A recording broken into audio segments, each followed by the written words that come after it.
Auschwitz cries out with the pain of immense suffering and pleads for a future of respect, peace, and encounter among peoples.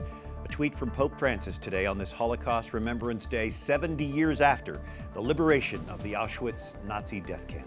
Thank you for joining us on this 27th of January, a Tuesday evening. I'm Brian Patrick, and Diane Saltzman is Director of Survivor Affairs at the U.S. Holocaust Memorial Museum here in Washington. Diane, why return to these atrocious memories 70 years after the fact?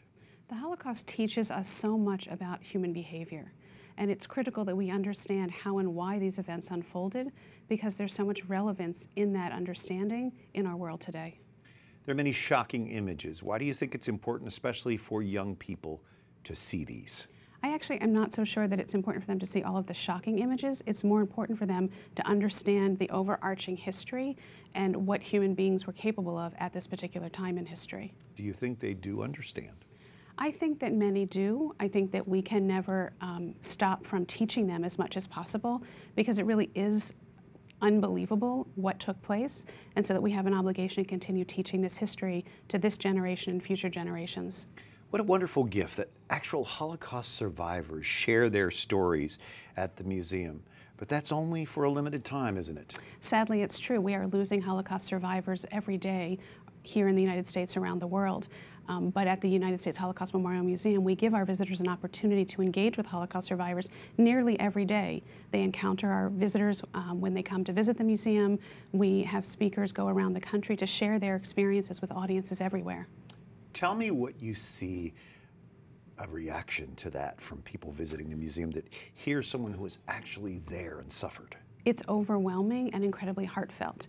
I think nothing greater cements someone's experience in learning about this history than meeting with a Holocaust survivor, with an eyewitness who can talk about what they experienced, what their family experienced, what they remember, what they thought about at the time. And now, all of these years later, going back to those very disturbing, terrible period in their life, but wanting to retell it so that people have a sense of what really took place. Well, this is personal for me. My great-grandmother probably died at a concentration camp. She was Jewish, and I realized today that Auschwitz was liberated on my mother's 30th birthday. She would have been 100 years old today. That's extraordinary. So these memories are very important for all of us, personal for many of us. Do you think that anti-Semitism has been conquered, or is it still lingering? Sadly, it's a 2,000-year-old plight on humanity that continues. It comes in new forms, in old forms, re-emerging. And sadly, we're seeing a re-emergence of anti-Semitism in the lands where the Holocaust took place.